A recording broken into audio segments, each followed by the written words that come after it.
Olá, sejam todos bem-vindos a mais um programa Business Connection by Ibrei.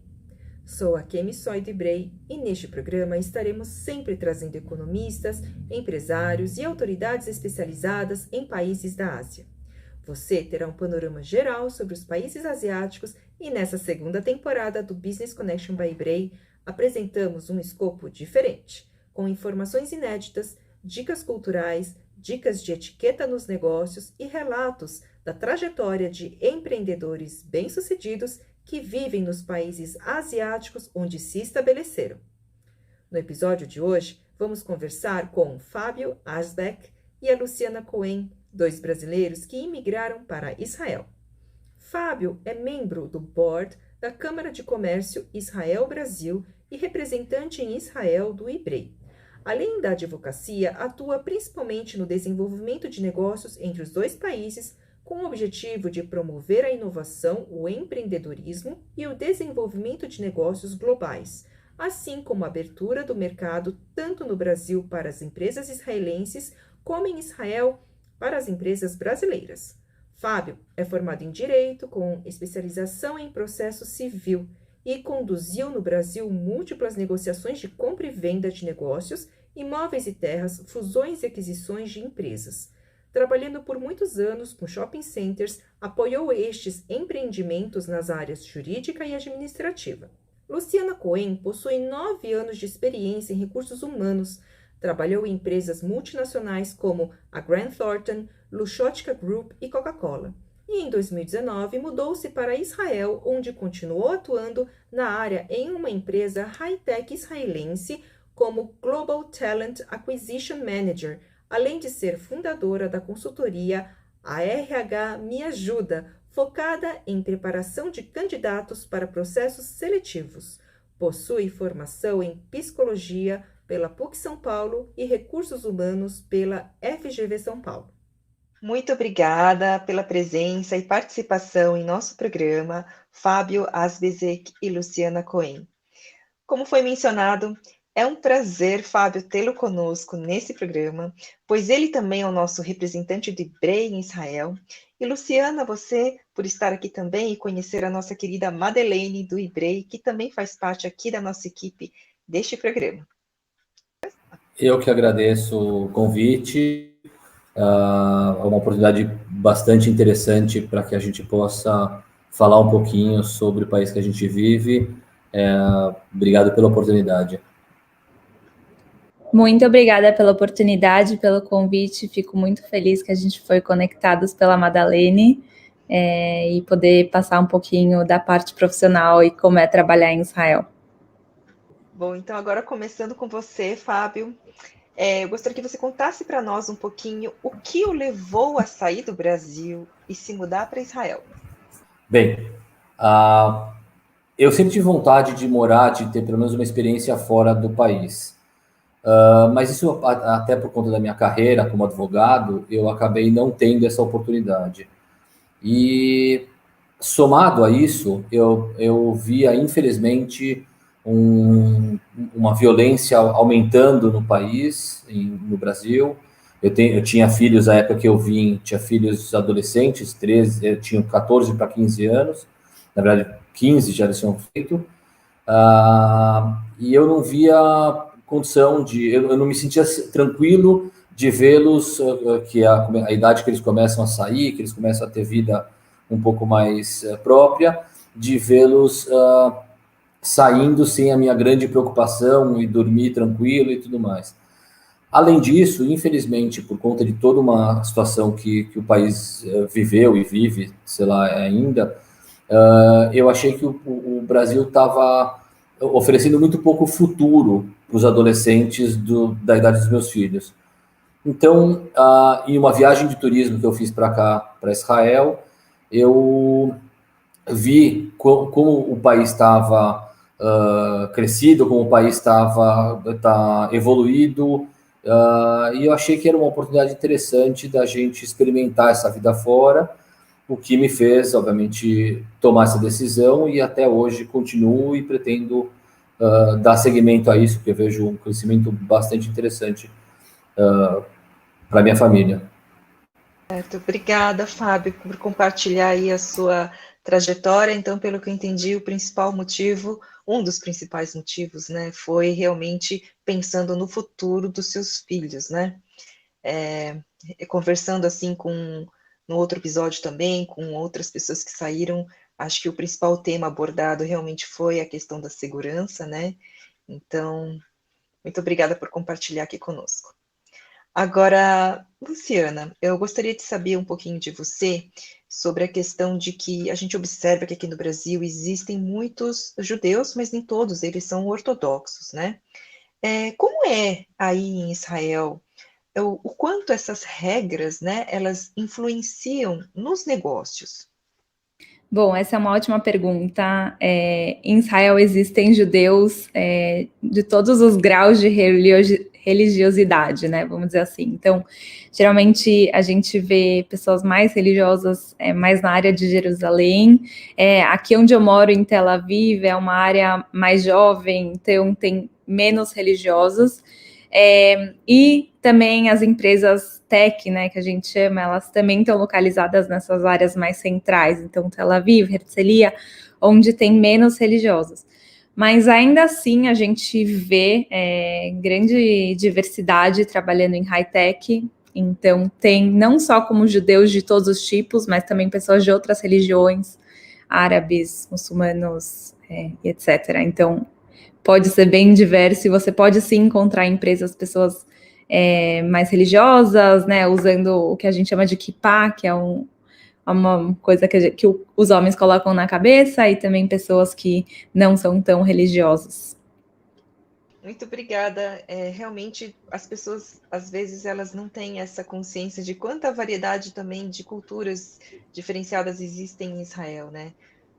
Então, isso que você trouxe é muito interessante. Agora, Fábio, eu gostaria de saber como é o sistema burocrático na vida prática em Israel. Comparando aqui com o Brasil, que é muito conhecido pela dificuldade da enorme burocracia que a gente tem em todos os órgãos, né? Você poderia comentar um pouco mais sobre isso, por favor? Claro. Bom, acho que a burocracia do Brasil é quase que incomparável, né? Infelizmente, é um país muito burocrático, a gente percebe isso, a gente vê isso. Quem teve empresa no Brasil, quem tem empresa em outros lugares do mundo, percebe isso de forma absolutamente clara. Outro dia, inclusive, eu vi uma reportagem que dizia que o Brasil estava entre os países mais burocráticos do mundo, efetivamente. Infelizmente, porque isso atrapalha investidores, atrapalha a chegada de investidores, a chegada obviamente, de gente que quer empreender no Brasil. Eu lido muito com isso. Uma das coisas que eu atuo aqui, uma das funções como advogado no Brasil, abrindo empresa para israelense que quer investir ou quer empreender no Brasil, eu percebo quão difícil é explicar pro empresário israelense a dificuldade e a burocracia que é para a abertura de empresa ou para algumas questões no Brasil. Eu diria que exceção feita a questão alimentar, que aí sim vai existir uma burocracia muito grande por uma questão puramente religiosa, né, quer dizer, na verdade, do alimento, que é o alimento kasher. Exceção feita a isso, acho que grande parte das questões aqui em Israel são muito pouco burocráticas. Se você me permite, eu vou até contar uma historinha rápida, que foi bastante curiosa. Quando eu cheguei aqui, eu fui validar meu diploma de advogado.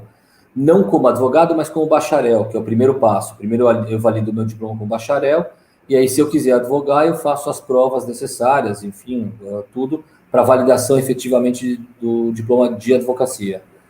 E eu fui no Ministério da Educação com os meus documentos traduzidos, todos direitinho, quer dizer, todos os documentos, e cheguei no Ministério da Educação, preenchi a ficha que precisa preencher, e sentado na frente da pessoa que ia receber os documentos, entreguei os documentos para a pessoa e fiquei esperando que ela me desse algum protocolo, que ela me desse alguma, enfim, algum papel que eu pudesse, assim como no Brasil, imagina, fazer alguma coisa sem pegar um protocolo de entrega. E a pessoa falou, bom, ok, muito obrigado, você vai receber a resposta em breve. Eu falei, como assim? Você não vai me dar um protocolo? Eu falei, não, que protocolo? Enfim.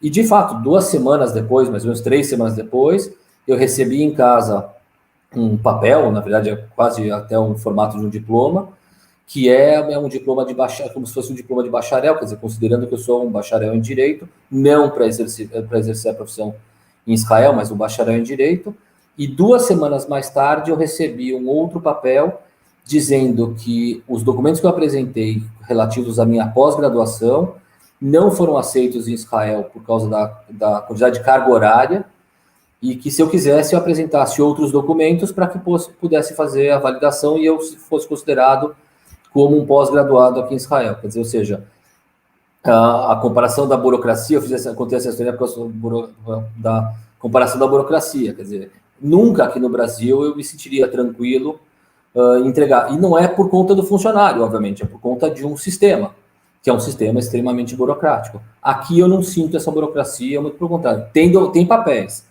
Existem, inclusive, algumas coisas que, para um país tecnológico como deveriam ser muito melhores do que são. Mas, ainda assim, não se compara a burocracia de um país com outro. Eu achei muito interessante isso que você trouxe, Fábio, porque na outra entrevista que a gente fez com o pessoal do setor, com as meninas, né, da gastronomia, elas falaram uma história um pouco diferente, né, que talvez o setor alimentício, para você abrir um negócio, são várias etapas, é uma burocracia um pouco mais segmentada, mas realmente isso que você falou de não ter o papel, isso é impensável aqui no Brasil, né? Então, muito interessante esse aspecto que você trouxe. Agora, voltando um pouquinho para a Luciana, naquela última pergunta que eu fiz para você, Luciana, não sei se você conseguiria trazer um pouquinho sobre o que você falou das diferenças, né, dos judeus ortodoxos, não tão ortodoxos, dos árabes, em relação a se esse mix, digamos assim, tem alguma influência direta nos negócios, como acontece? Bom, Akemi, na verdade, essa sua pergunta ela é muito interessante, porque ela diz muito respeito sobre as notícias que chegam no Brasil sobre Israel, né? Provavelmente no Brasil todo mundo ouve que aqui só tem judeu trabalhando, só tem um tipo de pessoa, mas quando realmente você vive aqui, você vê quanta gente diversa que vive com a gente. Então, eu trabalho junto com árabes, tem muçulmanos, tem pessoas de todos os tipos trabalhando na empresa que eu trabalho, e a gente realmente, assim, celebra a diversidade aqui. Então, é muito diferente do que chega para vocês aí no Brasil e a realidade aqui, de fato. Se eu puder complementar, eu queria até dizer que eu trabalhei quando eu cheguei aqui em Israel, até para praticar meu hebraico, eu trabalhei como caixa na farmácia. O meu chefe, o responsável pela farmácia nos meus turnos e tudo mais, era um árabe, muçulmano que, enfim, um amor de pessoa, assim como todos os demais, quer dizer, enfim, essa relação entre árabes e judeus aqui, ela é muito comum. Não é o que chega, infelizmente, não é o que chega aí no Brasil, mas ela é muito comum, entendeu? Não tem essa discriminação por absolutamente nenhum dos trabalhadores. Inclusive, muitas vezes a gente tem diversas coisas escritas em hebraico e em árabe. Então, isso é importante mencionar também, porque realmente a gente quer que os árabes também sintam parte e entendam, né, o que se passa. Se eu puder ainda falar mais um pouquinho, existe uma empresa aqui, obviamente eu não vou mencionar o nome, mas existe uma empresa aqui que, inclusive, deixou de fazer a mudança de uma das fábricas dela, exatamente porque os funcionários, boa parte dos funcionários, era meio a meio, na verdade, entre árabes e judeus, e essa convivência era sempre foi muito interessante. E eles deixaram de mudar uma fábrica de lugar exatamente porque isso facilitaria, obviamente, essa convivência e esse relacionamento. Obrigada, Fábio e Luciana, fantástico isso, acho que isso desmistifica bastante, né, o que realmente a gente tem aqui de informação, então acho que as pessoas devem estar também muito curiosas com essa resposta de vocês. E agora, Luciana, continuando com você ainda, gostaria de saber sobre sexta-feira, né, sexta-feira é tido como um dia de descanso ou de Shabat. Você poderia explicar para a gente como que funciona esse dia em Israel e como que funciona essa questão do expediente de trabalho? Se seria correto dizer que em Israel se trabalha, então, 5 dias da semana? Sim, em Israel a gente trabalha 5 dias por semana, só que a gente trabalha de domingo a quinta-feira. Então, sexta e sábado é o nosso fim de semana. Sexta-feira é um dia um pouco mais curto, porque geralmente tudo fecha em torno de 6 horas da tarde, então não tem mais supermercado, restaurante. Então é como se fosse o domingo no Brasil, só que começando no sábado à noite. Então aqui, a partir de sexta-feira, quando desce o pôr do sol, tudo fecha, né? Então vai até o fim do sábado à noite. Perfeito, tudo bem. Agora, Fábio, talvez essa minha pergunta também tenha a ver com a questão da imagem, né, aqui dos brasileiros em relação a Israel, que a gente acredita que o israelense nativo acaba sendo uma pequena porcentagem da população, onde a maior parte das pessoas são imigrantes que vieram em algumas levas, que a gente ficou sabendo do passado. Então, eu gostaria de saber se é correta essa afirmação e como que o brasileiro ele é visto dentro de todo esse contexto. Bem, vamos lá. Vou dividir a pergunta em duas fases. A primeira fase sobre ter maioria imigrante ou ter maioria nativo. Eu acho que hoje, ou se já não está, tende a ficar, os nativos, obviamente, acabam sendo maioria, porque, obviamente, as gerações estão passando, quer dizer, o Estado de Israel, como depois declarado pela ONU, claro, nós estamos falando de 73 anos, né, quer dizer, foi desde 1948, ou 73 anos, ou vai fazer 74, enfim, agora já me perdi, mas, então, quer dizer, é um Estado relativamente novo, quer dizer, relativamente não, bastante novo. E isso, na verdade, faz com que tenham vários imigrantes, desde a época, obviamente, do começo do Estado de Israel, depois do reconhecimento, e tem vários, como é um país cujos judeus têm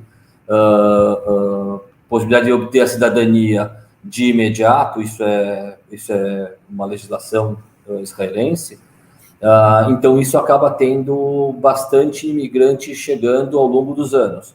A gente teve várias fases de imigrantes vindos de vários lugares do mundo, mas mesmo assim eu acho que, como as gerações estão crescendo, eu acho que já esse número vai mudar. Os nativos vão ser, obviamente, maioria. Mas vale lembrar, né, que aqui a gente tem 20% da população é árabe, tem os cristãos, tem, obviamente, os drusos, tem, enfim, várias religiões, e cidadãos, claro, de vários lugares do mundo. Isso é muito parecido com o Brasil, porque o Brasil, pós-guerra, também teve uma imigração muito grande, muito grande. Mas, obviamente, aqui Israel teve uma imigração maior. Com relação aos brasileiros, eu posso dizer um pouco do que eu sinto. O israelense ama o Brasil, ama, de paixão, de várias formas e vários métodos. O israelense realmente gosta e aprecia muito o Brasil, quer dizer, a beleza natural do Brasil, então nem se fala. Quando você fala que você é brasileiro, ou vão lembrar dos jogadores de futebol, vão falar o nome do Pelé, do Zico, do Sócrates, do Neymar, agora, hoje em dia, eles sempre falam isso. e amam também porque muito as praias do Nordeste, eles vão muito, eles frequentam muito isso. Aqui, eu vou até te contar uma curiosidade, depois da idade do exército, o israelense costuma tirar, eu diria, de um período sabático, não vou falar um ano sabático, mas um período sabático, que é o período em que ele sai do exército e antes de entrar na faculdade. Aqui se entra na faculdade bem mais tarde do que no Brasil, comparativamente, porque aqui o pessoal faz exército antes da faculdade.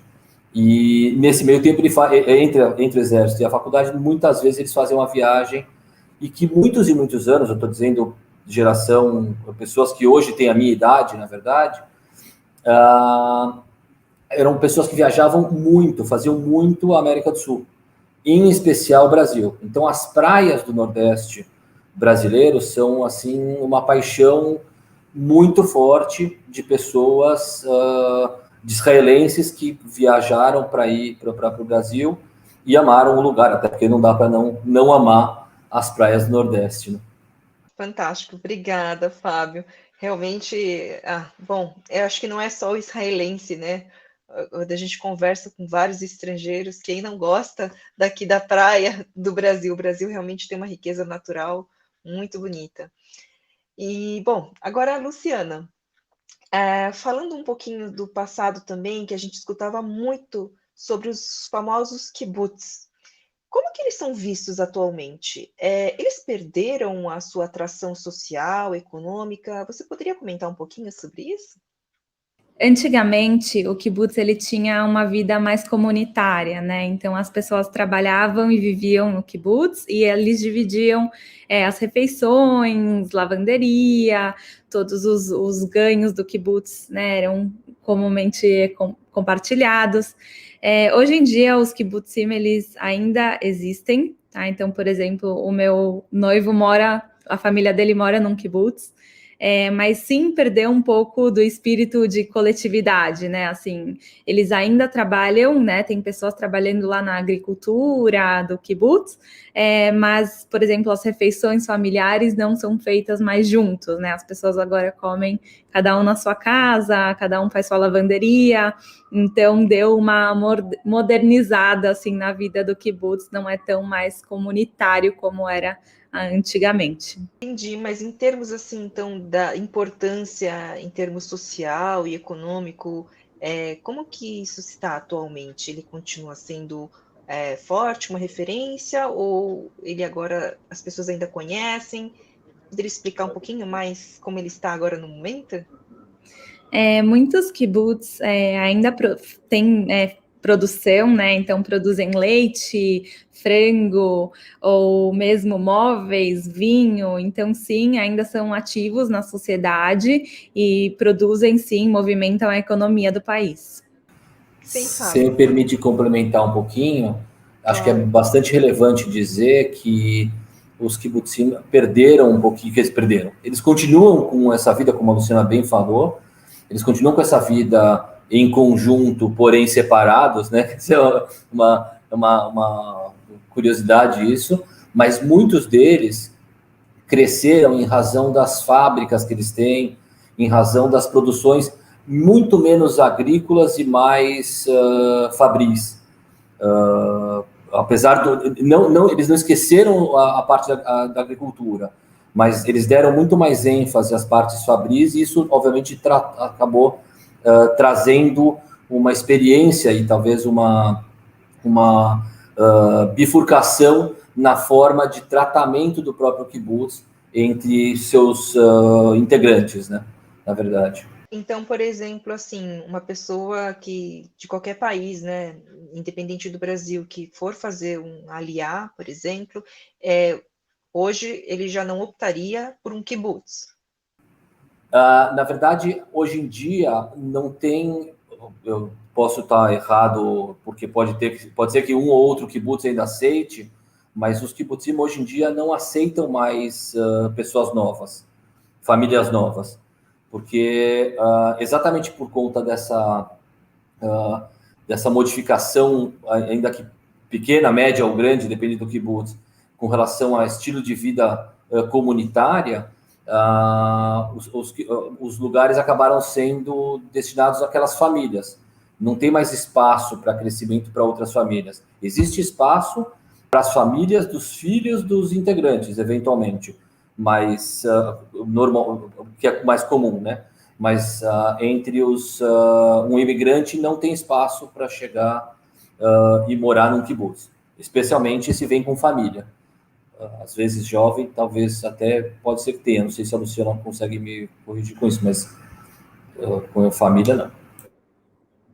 Existem diversos programas que trazem judeus jovens brasileiros para Israel para trabalharem no kibbutz, estudar no kibbutz. Então, é ainda uma porta de entrada, que nem o Fábio falou, para jovens, mas se você chega aqui com a sua família, vai ser mais difícil, porque eles dão preferência realmente para descendentes, né, de pessoas que já moram em kibbutz hoje. Entendi. Obrigada, muito interessante isso. Agora, falando um pouquinho mais de negócios também, Fábio, como é fazer negócios com os israelenses? Quais são as maiores diferenças? Então, por exemplo, precisa estar tudo assinadinho ou um simples gentleman's agreement funciona em Israel? Bem, vamos lá. A minha empresa, uma das funções que eu faço aqui, como eu sou advogado, como eu mencionei antes, e outra questão que eu faço aqui é exatamente isso, trazer empresários do Brasil para vir conhecer o ecossistema aqui, vir conhecer as empresas, conhecer e, obviamente, fazer negócios. Então, eu estou sempre em ligação com as empresas aqui de Israel e com empresários do Brasil que querem vir conhecer esse ecossistema e fazer negócios com os empresários israelenses. Eu acho, vamos começar do começo, né? Vamos dizer assim. Eu acho que no mundo não existe mais quem faz negócio verbal, né? Eu acho que as pessoas hoje em dia, eu não sei se é a influência dos advogados ou não, mas hoje em dia as pessoas fazem mediante um contrato e tudo mais. E aqui não é diferente. Aqui, para você conseguir fazer algo, claro, óbvio que você muitos empresários que eu mesmo já trouxe para cá saíram daqui com um aperto de mão, mas obviamente partindo para um contrato logo em seguida. E em seguida foi celebrado um contrato e o negócio aconteceu. Mas essa conversa inicial, isso inclusive é uma situação bastante complicada, mas é bastante curiosa, na verdade, da diferença entre empresário brasileiro e empresário israelense, que eu sempre brinco com isso, que é uma grande brincadeira que eu faço, porque o brasileiro está acostumado a conhecer, aí ele vai para casa, ele pensa, ele vê se ele quer isso mesmo, se funciona, se não funciona, e aí depois ele dá o próximo passo para fazer o negócio, para ir adiante com o negócio. E o israelense ele é um pouco mais rápido, vamos dizer assim, ou um pouco mais ansioso, talvez, eu poderia dizer, para fechar o negócio. Então, a brincadeira que eu sempre faço é que, enquanto quando saem um brasileiro e um israelense de uma reunião, o brasileiro vai para casa para pensar se efetivamente ele vai levar isso adiante. E o israelense já está mandando e-mail para o brasileiro perguntando quando ele vai fazer o primeiro pedido. Entendeu? Quer dizer, é uma brincadeira que eu faço sempre para as pessoas até entenderem o ritmo de negociação entre eles. Mas, de fato, o costume é se fazer o contrato e se levar isso com seriedade nesse sentido, não simplesmente com um aperto de mão. Não basta. Eu tive, inclusive, num caso em que uma pessoa daqui apertou a mão da pessoa do Brasil, acabou não saindo negócio e o israelense ficou um pouco chateado, porque ele entendia que já estava feito. De novo, é ansiedade com vou pensar e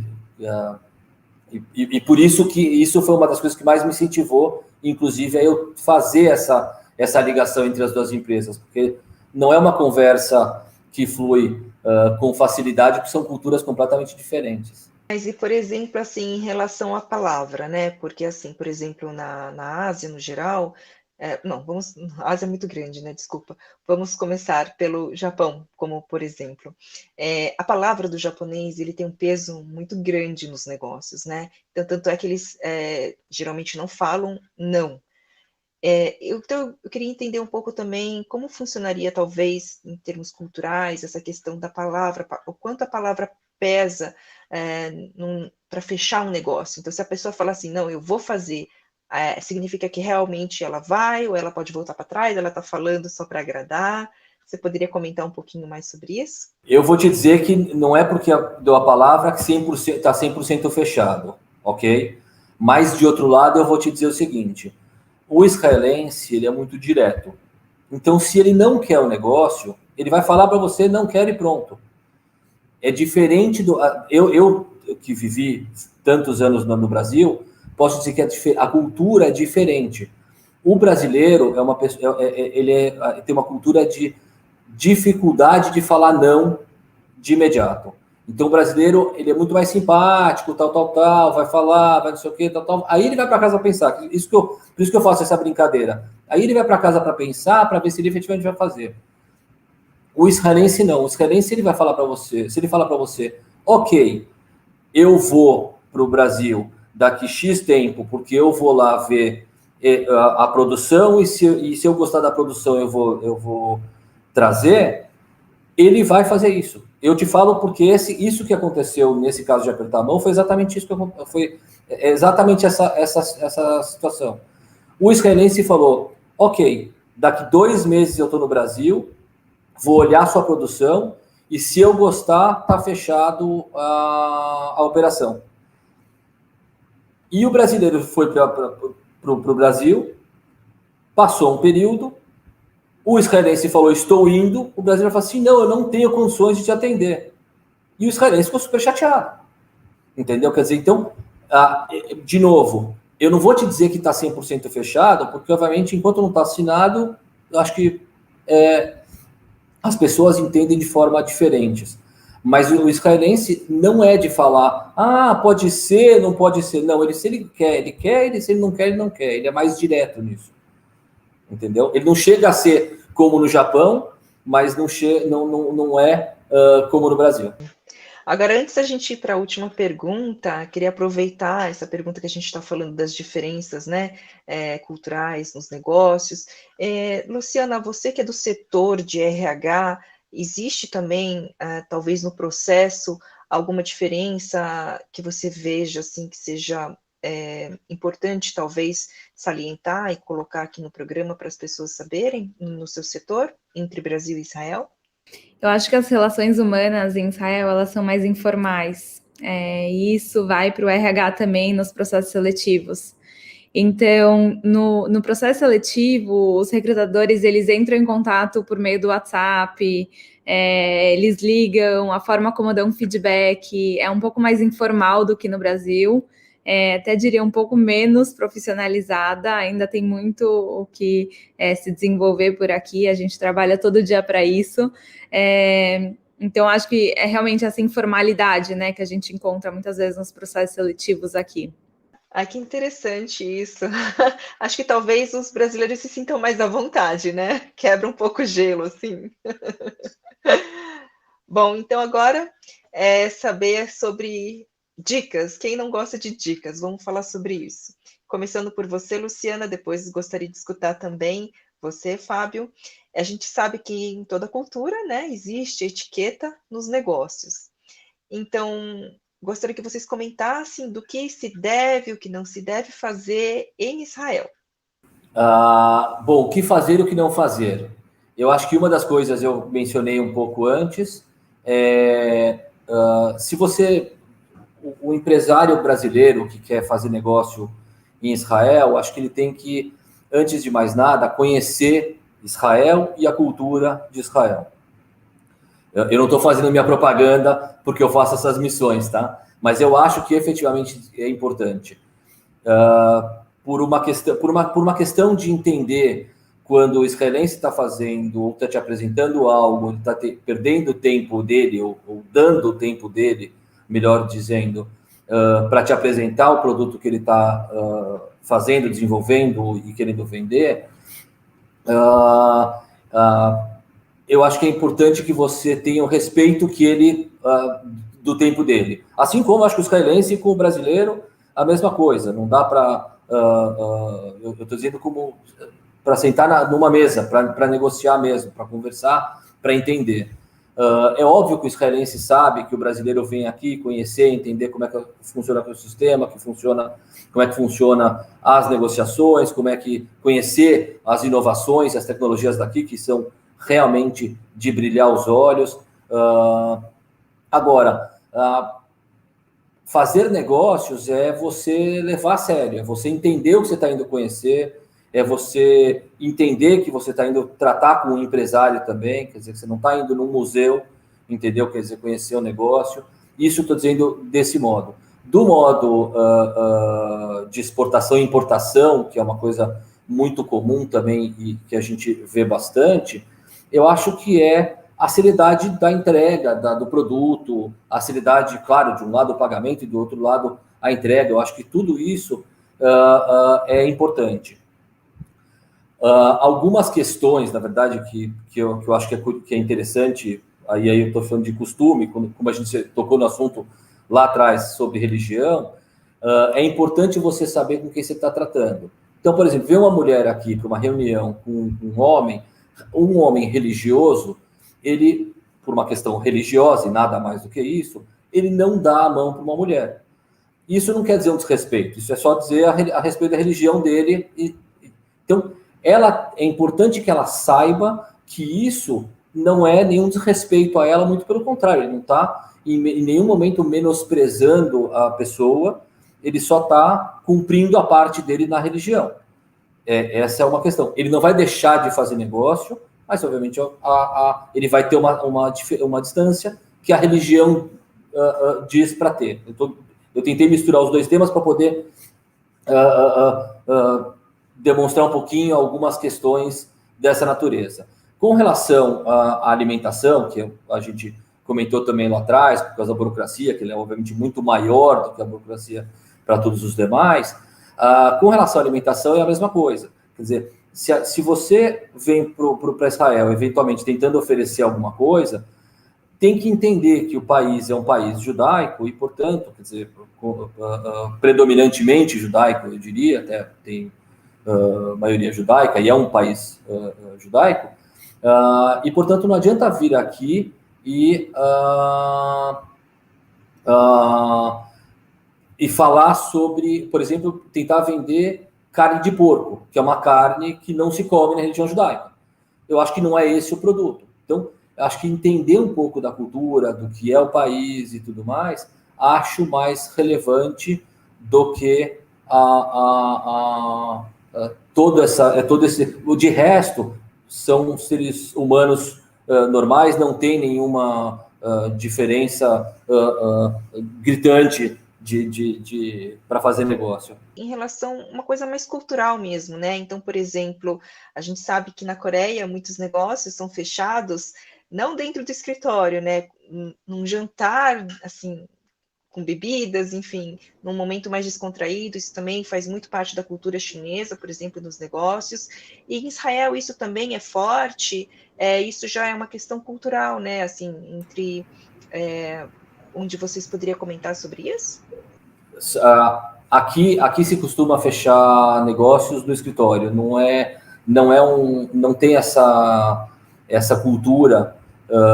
Óbvio que sai-se para jantar, é óbvio que tem essa questão, mas não é o tradicional. Na verdade, até porque, como eu disse anteriormente, como o israelense é muito direto, prático e realmente direto, acho que é a melhor qualificação, como ele é muito direto, ele faz você vai fazer uma reunião com ele já quer sair com o negócio feito.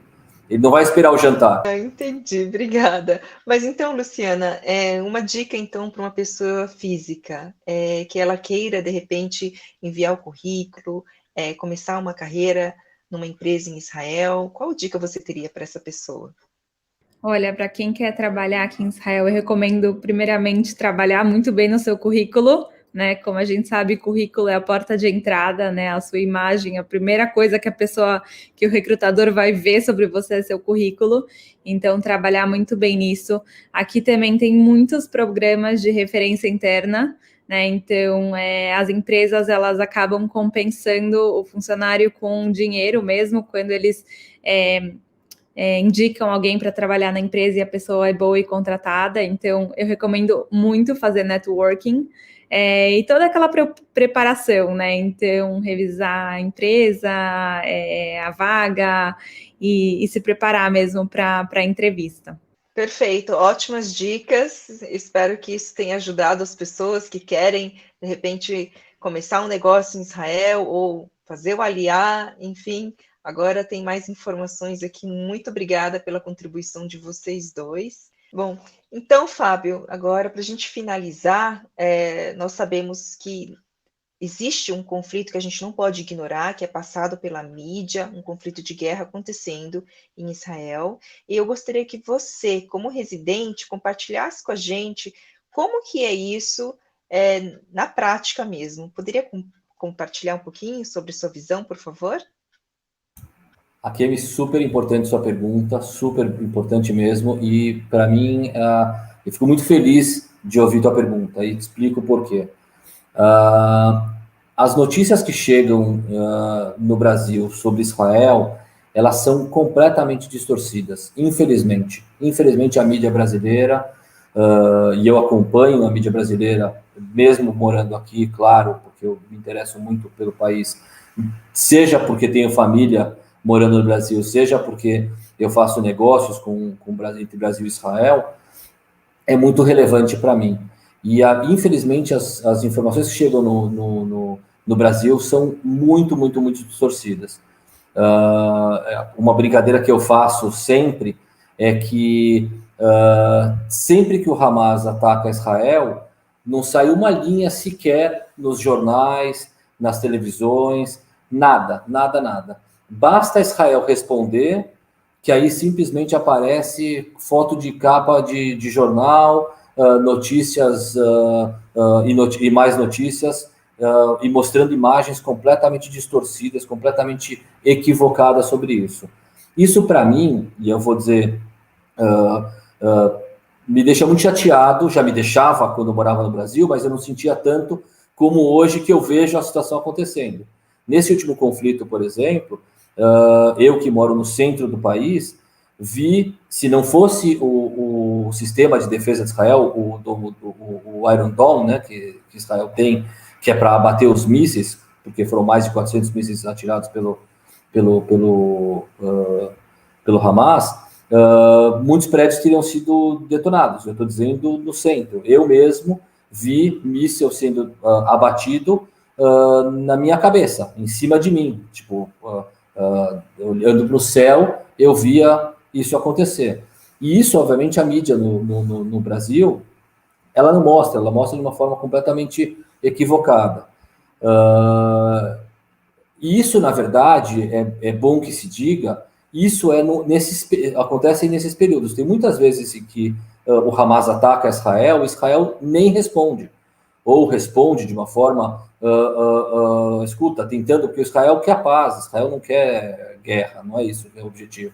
Até porque, e eu te falo isso me prejudica como negócio, muito embora eu possa dizer que eu já trouxe várias e várias missões de empresários vindo conhecer, que depois que vieram aqui para fazer essa missão, voltaram com suas famílias para fazer turismo, porque perceberam que a imagem que chega no Brasil é completamente diferente da imagem que efetivamente existe aqui, do que efetivamente acontece aqui em Israel.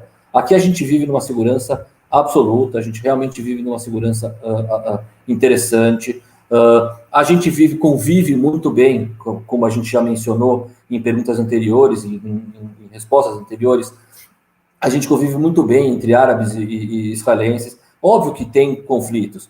Existe conflito em qualquer lugar do mundo, existe briga de pessoas em qualquer lugar, briga de trânsito, não é isso que deve ser mostrado. Agora, não pode uma briga à toa ser tratado como uma briga entre religiões, como se trata como se fala nos jornais aí no Brasil, infelizmente.